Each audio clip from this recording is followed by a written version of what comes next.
Structures দিয়ে fluent ইংরেজি শেখার আজকে ফোর্থ ক্লাসে রয়েছি আমরা। আজকেও আমি শেখাবো তোমাদের অনেক কটা স্ট্রাকচারস, প্র্যাকটিস করাবো, অনেক সেন্টেন্স বলবো, এক্সাম্পলস বলবো, যাতে তোমরা নিজেরা বলা এবং লেখার ক্ষেত্রে ফ্লুয়েন্ট হতে পারো। দেরি না করে শুরু করি, চলো আজকের ক্লাস। খাতা পেন নিয়ে বসে পড়ো যাতে তোমরা ফটাফট এগুলো নোট করতে পারো। প্রথম সেন্টেন্স, কোনো পরিস্থিতিতেই আমি ক্ষমা চাইবো না। এই কোনো পরিস্থিতিতেই কিভাবে বলবো? I will not apologise. Apologise মানে ক্ষমা চাওয়া, অ্যাপোলজি মানে ক্ষমা।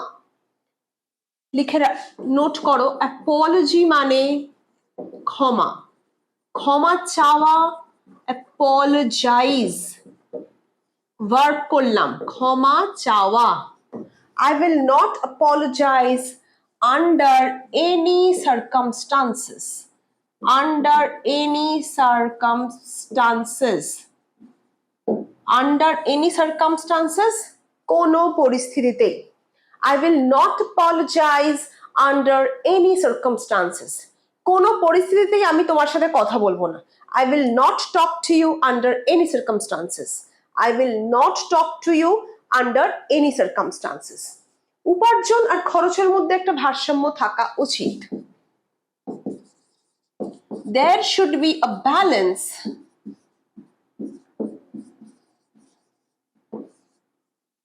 between your income and expenses. ভারসাম্য, balance. There should be a balance between your income and expenses. উপার্জন হচ্ছে income, খরচ expenses. There should be a balance between your income and your expenses. আর কিসের ভারসাম্য থাকা উচিত?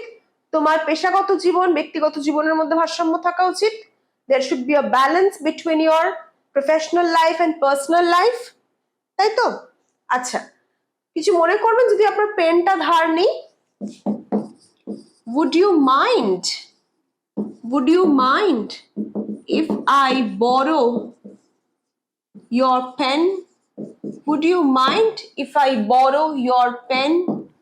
Would you mind if I borrow your pen? কিছু যদি কিছু মনে করবেন যদি আপনার বইটা একটু ধার নেই? Would you mind if I borrow your book? যদি আমি এখানে বসি কিছু মনে করবেন? Would you mind if I sit here? Would you mind if I sit here? তিনি সারা রাস্তা ফোনে কথা বলতে বলতে যাচ্ছেন। He is talking over phone all the way. All the way. সারা রাস্তা, all the way. তিনি সারা রাস্তা গান শুনতে শুনতে আসছেন। He is coming all the way listening to his favorite songs. তিনি সারা রাস্তা তার পছন্দের গান শুনতে শুনতে আসছেন। He is coming all the way listening to his favorite songs.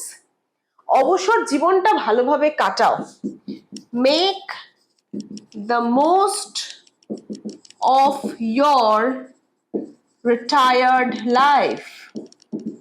Make the most of your retired life. কোনো জিনিস ভালোভাবে কাটাও, ভালোভাবে উপভোগ করো, ভালোভাবে ব্যবহার করো। Make the most of. সময়টা ভালোভাবে কাটাও। Make the most of your time. Make the most of your time. তাহলে অবসর জীবনটা ভালোভাবে কাটাও। Make the most of your retired life. এটা এখনো দেখা বাকি যে সে সত্যি বলে কিনা বা তিনি সত্যি বলেন কিনা। এখনো দেখা বাকি। It is yet to be seen whether he speaks the truth or not. It is yet to be seen whether he speaks the truth or not. এটা এখনো দেখা বাকি। It is yet to be seen যে তিনি সত্যি বলেন কিনা, whether he speaks the truth or not. এটা এখনো দেখা বাকি যে তিনি সফল হন কিনা। It is yet to be seen whether he succeeds or not.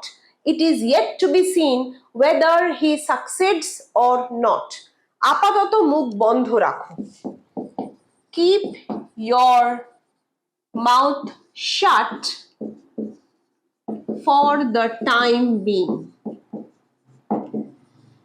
For the time being, আপাতত। Keep your mouth shut for the time being. চুপ থাকো, চুপ করো আপাতত।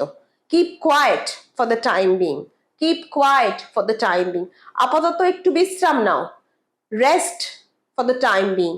But take rest for the time being. সফলতায় যেটা আসল সেটা হলো শৃঙ্খলা।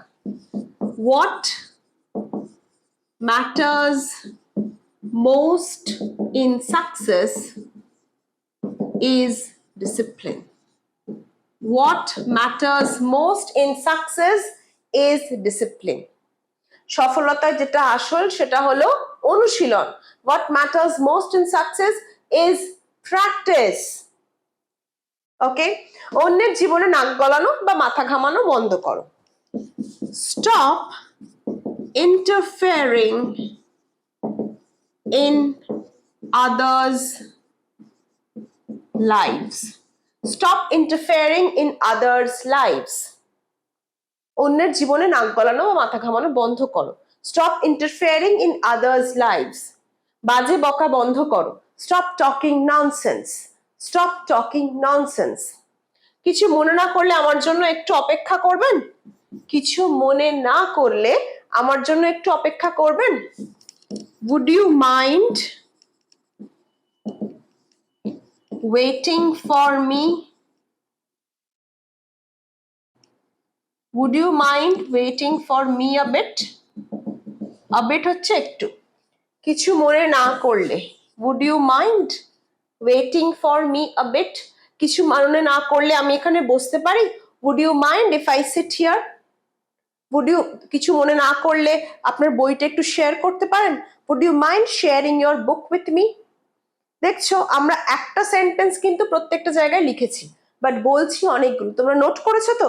আশা করছি এই স্ট্রাকচার গুলো ইউজ করো ফ্লুয়েন্টলি লেখার ক্ষেত্রে। যারা অফিসে যাচ্ছ, বিভিন্ন চিঠি চাপাটি লিখতে হচ্ছে, কনভারসেশন করতে হচ্ছে অফিসিয়াল ক্ষেত্রে, এই সেন্টেন্স গুলো কিন্তু তোমাদের অনেকটা স্ট্রেংথ করবে, অনেকটা তোমাদের কনফিডেন্ট বানাবে, ফ্লুয়েন্ট বানাবে। কেমন লাগলো ভিডিওগুলো অবশ্যই কমেন্টে জানিও। কি ধরনের ভিডিও দেখতে চাইছো সেগুলো কমেন্টে জানিও। ভালো লাগলে লাইক শেয়ার কমেন্ট করো। I'll see you in my next class.